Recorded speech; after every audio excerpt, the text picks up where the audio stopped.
নমস্কার বন্ধুরা, আপনাদের সকলকে স্বাগতম ইন্ডিয়ান এসেন্সে আমার রান্নার জগতে। আজ আমি শেয়ার করব কিভাবে সহজে এবং তাড়াতাড়ি টমেটো পিউরি তৈরি করা যায়। এই রেসিপিটা বিশেষ করে তাদের জন্য যারা রান্নায় নতুন এবং টমেটো পিউরি নিয়ে কনফিউজড। সহজ এবং ঝটপট টমেটো পিউরি তৈরির রেসিপি আশা করি আপনাদের উপকারে আসবে।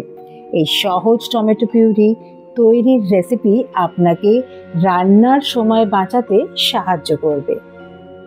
নতুন নতুন রেসিপির জন্য চ্যানেলটি সাবস্ক্রাইব করতে ভুলবেন না, আর ভিডিওটি ভালো লাগলে অবশ্যই লাইক দিন, কমেন্ট করে জানাবেন যে কেমন লাগলো, আর চ্যানেলটি সাবস্ক্রাইব করে বেল আইকনটা অবশ্যই প্রেস করবেন যাতে নতুন নতুন ভিডিওর নোটিফিকেশন সবার আগে আপনার কাছে পৌঁছে যায়।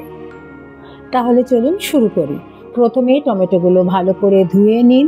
আপনি লাল এবং পাকা টমেটো বেছে নেবেন, কারণ এগুলো থেকে ভালো পিউরি তৈরি হয়।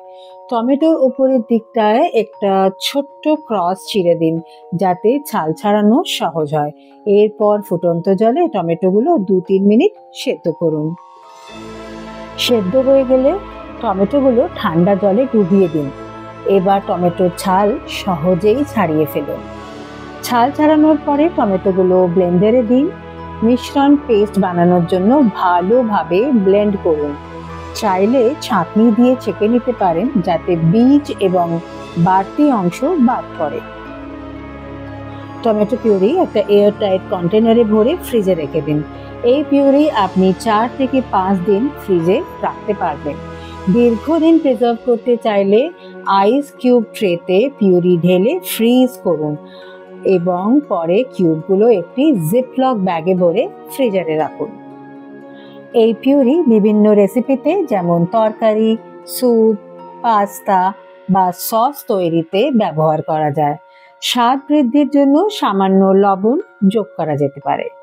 আজ এই পর্যন্তই। আমি দেবযানী ইন্ডিয়ান এসেন্স থেকে নতুন ও সহজ আর মজাদার রেসিপি নিয়ে আবার আসবো। ভালো থাকুন, সুস্থ থাকুন। ধন্যবাদ।